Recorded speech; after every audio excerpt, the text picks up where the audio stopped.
All right. So do you guys think we're done with Cloud Foundry? Can we stop now, or should we keep doing some more things? So this presentation is going to cover the roadmap and a little bit of the vision. So my job is to work on the Cloud Foundry product team. I've been working on the project about 2.5 years. And I'm really excited about it. It's a lot of fun, especially this room being double the size of what we were like 9 months ago when we were first assembled together for Platform. And I work with a bunch of product managers that work on different components in Cloud Foundry. And my job is to facilitate all the signals that we're getting from the market, from our customers, from people in the foundation, from our open source community, and bring that into a roadmap that makes sense and work with the product team to put that into a cohesive vision. So let's take a look at what that is. Over the last couple of weeks and months, we've announced the foundation, and whereas before this had been a primarily single company-led initiative with a lot of people participating, but one company getting to make a lot of the decisions, and we're doing this foundation now. And that's going to change some of the things about the way we develop the product, the way we decide what to build. We have a lot more contributors, a lot more communication, and a lot more coordination is going to go feed into how we build the product, what we decide to build. So the process that we use is going to evolve, but we're doing this in the open, so you can get a lot of insight into what we're going to be doing in the roadmap. I thought it would be helpful to take out a couple of the keywords from the mission statement that Leo had put up the other night. And some of these attributes should be driving what we decide to do with Cloud Foundry. So all of these things here should be manifested through our roadmap. You've seen this slide maybe in a couple of different formats, but this is the essence of what Cloud Foundry is doing. We're bringing an application to the platform, and the way we do that is a WAR file, a Docker file, a .NET file, or what other language you want to bring to the platform. You're getting a couple of things for free just by bringing any app to the platform. You get this really nice services interface that when I took a tour around for the presentation I did yesterday and tried out a lot of the other platforms, I realized I really have come to love the service abstraction in Cloud Foundry, the way that apps and services work together with the service binding. It's a really helpful construct, and not very many other platforms and systems get this as elegantly as we have, I believe. Then if you look at all the inherent features that you get just by being an application on the platform, you're getting incredibly great dynamic routing. That's a rare feature. Some people have it, but having it in an open source platform is very rare. Having this excellent log and streaming aggregation, something new that we'd like to do that I'll show you a little bit later, metrics and telemetry, and giving that just a native feature of the platform when you run an app on there. Doing things around access controls and policy, having that built in. And of course, all the 4 layers of HA that Cornelia Davis talked about. If you look on the services ecosystem, we've had a MySQL service in open source for a while. We use that as a reference implementation for developing the new services APIs so that we're not building APIs in a vacuum, that we actually have something that we're working on as a core service that we're sharing.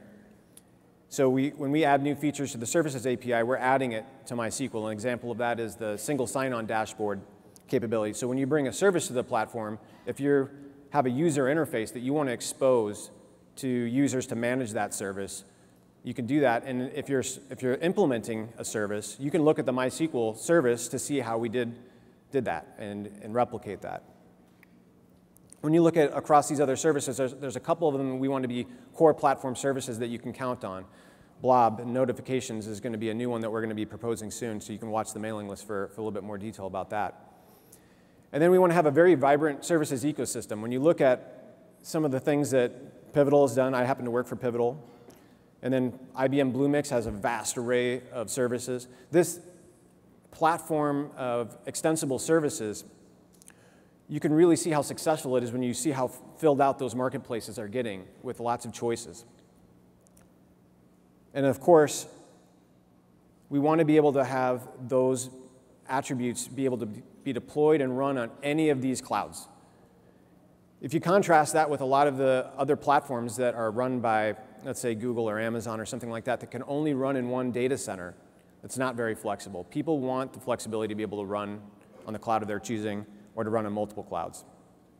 So those things that I've just showed you and these attributes that I have in my head when I think about what I want Cloud Foundry to be are things that inform the decisions you make on the roadmap. So I think it's clear that there's a lot of open source and a lot of innovation happening in containers and other things, but what's going to be different about Cloud Foundry? What are core attributes that we should think about? I think enterprise features. We're doing this for people that want to run in the enterprise. It should be secure, scalable, reliable, and all those kinds of attributes that you'd associate with that. It should be portable, as we just discussed. And it should be open source, open governance, and of course open for extension. I think that one is really, really important to having a thriving ecosystem. So let's get into the details of what the roadmap actually is. And one thing I want to be clear about is this is a snapshot point in time. We really are agile, so our roadmaps are changing on a daily basis. We have teams. My team is working a lot of the core components. We have other people working on services in other areas. But they work out of a pivotal tracker backlog, and the product manager sets the priorities for those backlogs.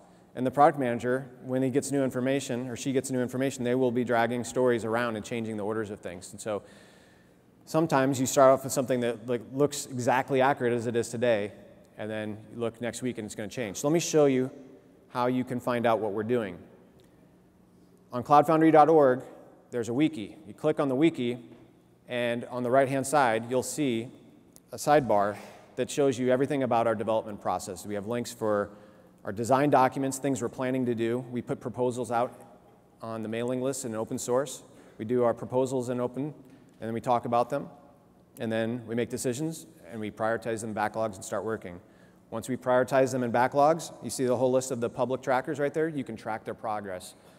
All of these backlogs are available in public for people to follow along as the engineers are working on the stories, to see the specs, to see how we've broken out things, to see how far along we are in an epic. So go ahead and go check those things out. And the key areas we're focusing on are application services and platform.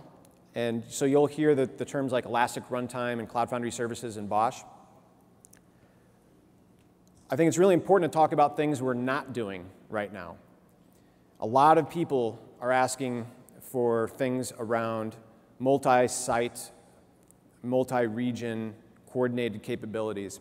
And I'm very opinionated that we still have a lot of work to do in one failure domain, in one site, in one region, before I really want to start focusing on multi-site, multi-region. So if you want to do active-active patterns directly in the APIs and in the platform, or cloud bursting scenarios, that's not something I feel like we're ready for. Definitely am open to hearing about your suggestions, but you won't see a lot of that in this presentation. I think there's some really successful patterns that have been used before. If you look at the Cloud Credo blog on their comic relief, that was done, I think, in 2012, the first version of that, where they set up multiple Cloud Foundry instances that were separate, that didn't know about each other. And they used a shared data service that could work across a WAN. I think they used Cassandra for that. And they use global traffic management above. I think you could use patterns like that, use Cloud Foundry's building blocks to assemble these active-active and cloud bursting scenarios, but it's not something I feel the platform is quite ready for to build directly in the short-term roadmap. And designing for legacy apps is another one. If you notice that Cloud Foundry mission statement included the word cloud-native application. So we are definitely focused on cloud-native applications, modern applications, not bringing a full legacy and reintroducing that into the platform. So 12-factor applications have been the design paradigm for what we use as a target to run applications for quite a long time.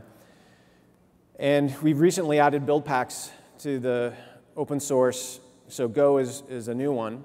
And then Python and PHP are in the process of being incorporated into the runtime layer. But users want more. That's not enough. They want Docker files. Docker is an incredibly innovative and fun technology to use. And I think it will move beyond being just fun and and something that's done in labs, and it's going to be something that people actually use for real as part of their application portfolio. .NET and Windows are critically important. It seems when I talk to enterprise customers, about half of their application portfolios are typically in .NET on average. So if you can address that part of the platform as well, and that part of their application portfolio, you can address a lot more things. And these same design patterns of microservices, 12-factor applications, those kinds of things can apply to .NET and Windows as well.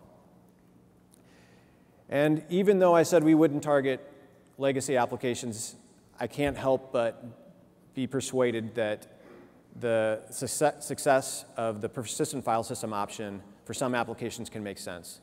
They won't be quite cloud native because they're going to have scaling limitations, but if you look at what ActiveState Staccato has done with their file system as a service, built on SSHFS, I saw one of their customers showed me their application portfolio after having it deployed for about a year and a half, and this customer had hundreds of applications on there, and they gave me a breakdown of all the services that they had used. And number one on the list was MySQL. Number two on their list by far was file system as a service. And so if you think about a lot of the simple content management applications that are being provided like Drupal or something like that, they need that kind of support. So Staccato has donated that component to open source, and it's something that when Diego is finished, we're looking to incorporate into the runtime layer. Let's talk about other areas of applications: policy, routing, runtime, logging metrics and telemetry, and identity and security. So let's go through it. We're already in progress with outbound access policies. We call those application security groups. There's a design document for that on the wiki that I pointed to earlier. But essentially the way it works is these containers that are going to be spun up for your applications, whether it's in DEA-NG or in Diego, they get assigned before the container actually starts. We create a virtual network interface that's unique just for them. And we can apply network access policies to those containers based on rules. So that's what this feature is all about, being able to have a use case where you have a production database that only a subset of your applications in a particular space should be able to get access to those. So you'll be able to limit outbound network access for your applications to particular areas. And that's great for some applications, but what some people want to even go further and incorporate network controls at the infrastructure as a service or the physical network layer. And that's what placement pools are really about. There's a design document for this as well, so you can go check that out. So that's really about taking a single Cloud Foundry system that has many distributed system components and taking a grouping of those system components and putting them in a particular network segment or some other kind of segment. Maybe it's capabilities. Maybe they have different hardware assets like solid-state drives or high-density CPUs or GPUs, something like that that you need. And being able to target applications to just run in that segment. So they're going to share a same management backplane, maybe share some even other system components like routing, things like that. But over time, I think even things like the router, you might want to have dedicated pools of routers for particular reasons. So placement pools are around giving you flexibility to have one installation of Cloud Foundry to manage, so you don't have to stand up a whole bunch of different Cloud Foundries for apps that have different network access policies and network segments, but still managing them in a single way. And you'll see some other ideas around policy here. People want some flexibility to not have just a globally scoped set of build packs to use, but be able to target policies around organizations or spaces to be able to use particular build packs or whitelist or blacklist, those kinds of things. Inbound network access policies, being able to apply that to applications. If I build my application and it's not aware of the security concerns about authorizations, what if I built that into the platform and the platform can inherently provide that to me? So I could say only users that are authorized have an account in the UAA, or only users that have an OAuth token with this particular scope can access the application and be able to provide that single sign-on experience. If you saw Staccato had talked about how they had already incorporated that feature in their commercial product earlier, and it is a feature we get asked about a lot. And then a long-term RFE, these aren't something that's on our short-term necessarily, but it's something we hear a lot about, is being able to have tags and values, being able to label things and then be able to query against those labels and get a set of nouns back, like show me all the assets, whether it's services or apps that have the HR tag on them, things like that. For routing, it's something I'm really proud of in our platform when I did the comparison, but I think we can go further. And we already have the ability to do share a route amongst multiple applications, so you can do blue-green deployments. But what if you want to do an A/B test where you send 99% of your traffic to one application and 1% the other way, and then you want to start changing the dial and being able to do that, dial it up, dial it down. A related feature to that is a sticky attribute for routes for sessions. Being able to provide maintenance and error pages for applications so that if inevitably you make a mistake at some point in time, that you give users a good experience. Being able to have the access authorization policies I just spoke about in the other policy section. A shared routing table. Right now we use NATS messaging for the router. And being able to move to something like an etcd in the Diego architecture is going to give us a lot of flexibility to change that thing in one place and have everybody benefit that cares about routes in the platform. And then you can see there's other long-term requests for enhancement that we get that we definitely want to do that just may not be, the time horizon's a little bit further out. A static route option.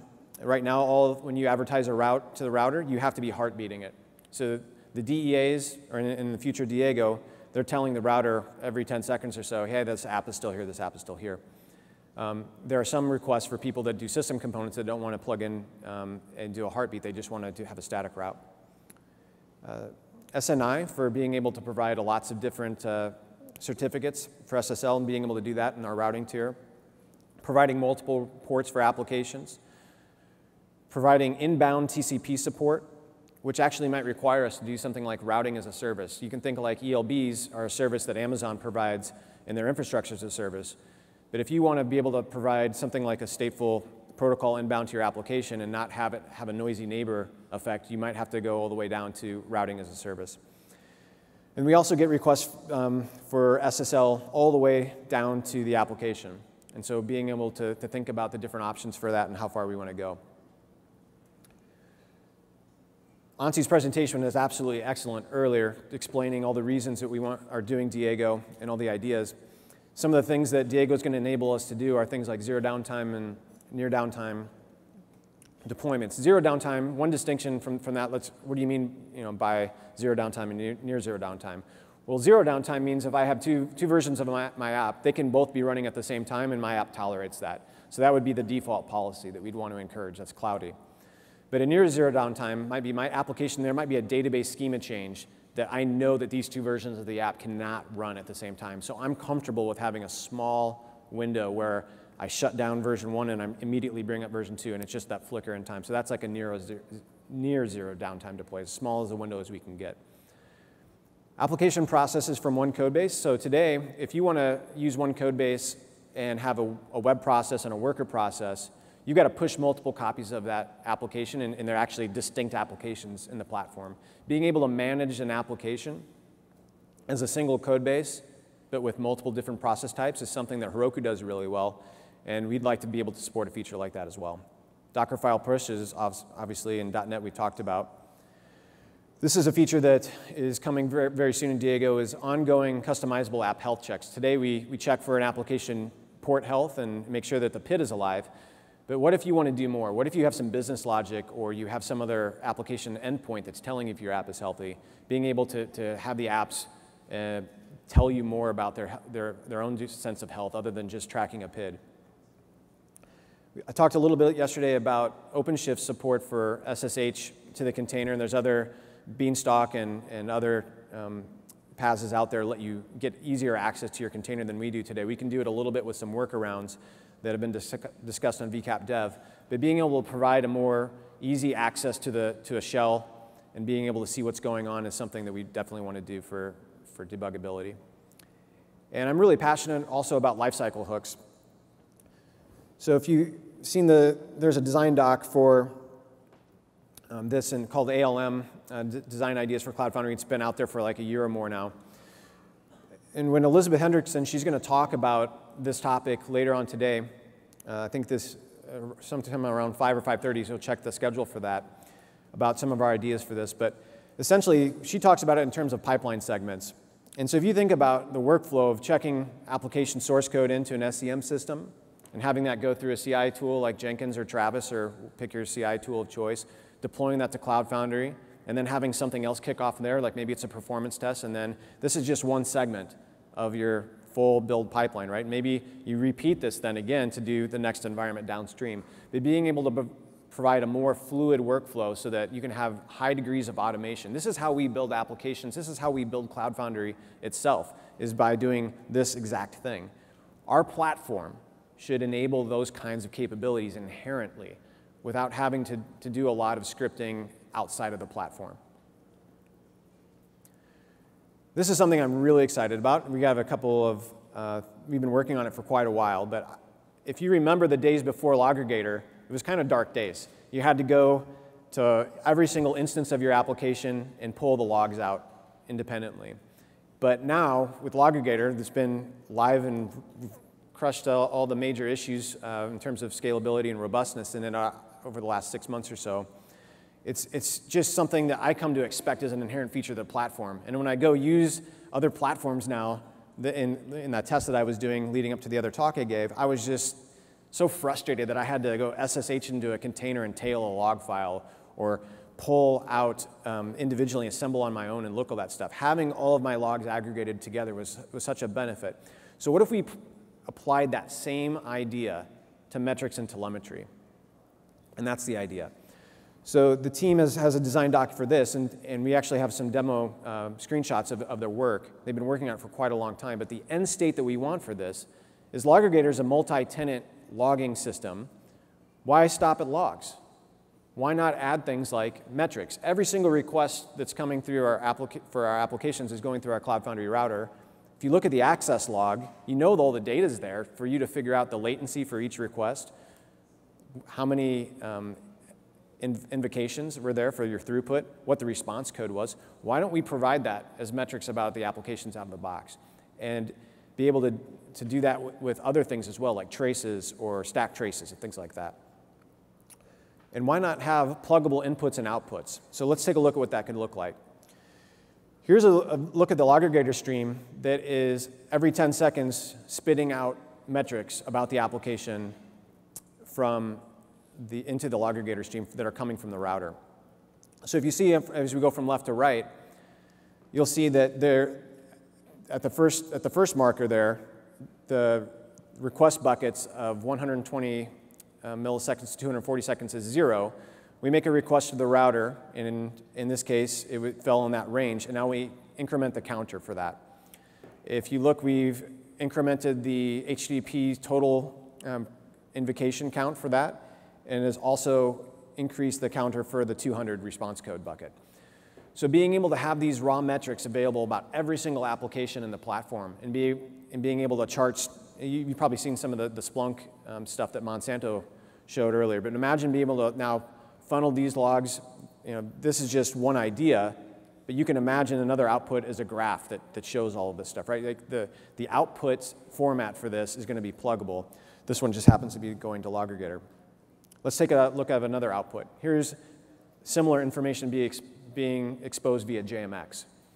And on the left-hand side, you'll see a whole bunch of different components in the system. So being able to expose the metrics about those components, and then being able to mix in the metrics from the router. In this case, we're looking at a cloud controller itself. So we can answer questions about a particular space inside of the cloud controller, and how many API requests were made against that space, and get very specific about how the health of that particular endpoint is doing. When we look at identity and security, there's some interesting things going on there too. The system we have today has these very fixed roles. We have org manager, space developer, space manager, space auditor. These roles that are, we kind of do an ACL kind of approach where we put every user explicitly into one of those buckets. We really want to move to something that's more around setting up custom roles and having those custom roles mapped to permissions in the system. And those custom roles would be great if we could derive those based on LDAP and Active Directory groups, and then map those to scopes, and then the scopes tell us the roles, right? So being able to put a system that allows me to tie into the authentication systems I'm already using is really important. So we've already begun this work, We've already also begun the Keystone integration for OpenStack and being able to do more things there. Increasing auditing is also important. This next one's a little contentious. It's around bringing orgs and spaces and how much of that we should do and elevating that into the component, into the layer of the architecture provided by the UAA. So, but it's definitely something we're going to be looking at is how can we apply the same organizations and have that follow? Where does it make sense to move organization and spaces conceptually? Adding authorizations is something that people are requesting, so not just authentication, but also authorizations. And I already talked about the custom rules. All right, moving on to services. I haven't done this for the other parts of the system, but I wanted to take a look back because I think it's pretty impressive about what we've been able to do. It was something people were asking for a lot is give me a sample V2 service broker, so we did that. And we have introduced V2 services, which were a big departure from V1. And instead of a bidirectional API, it's a unidirectional API. Mike Heath, when he showed that simple one file implementation of a V2 service broker, that was really impressive, right? One Spring Boot file, and you can have a complete service broker. So we had to take everyone with us. So Shannon's the product manager for service. He was really passionate about being able to bring all the V1 services, the people that have invested time in those brokers and being able to migrate their users to V2. And so that took a lot of time, but we believe it was worth it. We've also done a services dashboard SSO, like I mentioned earlier, for MySQL. Usage events, so now you can track your services, and the blob service. Those are all new things that we've done so far this year. And now what are we going to do? We're in the middle of doing a MariaDB with Galera, so we can have a MySQL compatible, highly available service. If you look at Cloud Foundry itself, we actually need a database for a couple of our own components like Cloud Controller and the UAA. It'd be sure nice if we had a highly available MySQL database inherent in the platform ourselves. And of course, a lot of our end users want to use a database with this kind of characteristic. The notification API is something that we're about to propose. David Stevenson is the Director of Services for Engineering. He's been working on a proposal, so check the mailing list for this. But the main idea for this is we have a lot of components in the system that need to send notifications to users. That might be I have to reset my password, or my MySQL service went over its quota, so they've turned off writes for my service instance. But I might want to know about that. So how can they notify me? What's the mechanism by which they can do that? So we're planning a very lightweight notifications API and a sample service broker that will be able to do that. Being able to change your plans. So if you have a t-shirt size and small, medium, large, and being able to grow from one to the other. Asynchronous APIs. Sometimes people want to do something really big with Cloud Foundry, like Hadoop or Cassandra, these big data things, that might take a while to spin up all the infrastructure you need. Or maybe there's some approval process that needs to happen. So being able to assign someone, acknowledged, I got your request, I'm working on it, and then being able to come back and eventually get and finish it instead of right now where you have to finish the service provisioning request within 60 seconds. And you can see some of the other things we've already discussed there. Service ACLs, being able to have more flexibility about which plans are available to which organizations and spaces instead of just having globally visible or not plans. Custom plan parameters, so it's getting away from t-shirt sizes. What if I'm kind of in between small and medium? What if I want to do a Hadoop cluster and tell you exactly how much HDFS capacity I want? Being able to have custom options when you're asking for a plan or doing a bind. And of course, the blob service is important. We now have React CS as an option, and that's S3 compatible in the open source, but being able to support if someone's on Amazon and they just want to use S3, or if you're on OpenStack and you just want to use Swift, being able to make that really simple in the platform. And finally, BOSH. So flexible versioning is something the team has just completed a lot of work on. It's made it a lot more straightforward to do standard lifecycle operations in BOSH. When you push out a final release and then you're like, oh, there's a bug here, I need to patch just one little thing. Making that much more streamlined process and much simpler. That was very difficult before.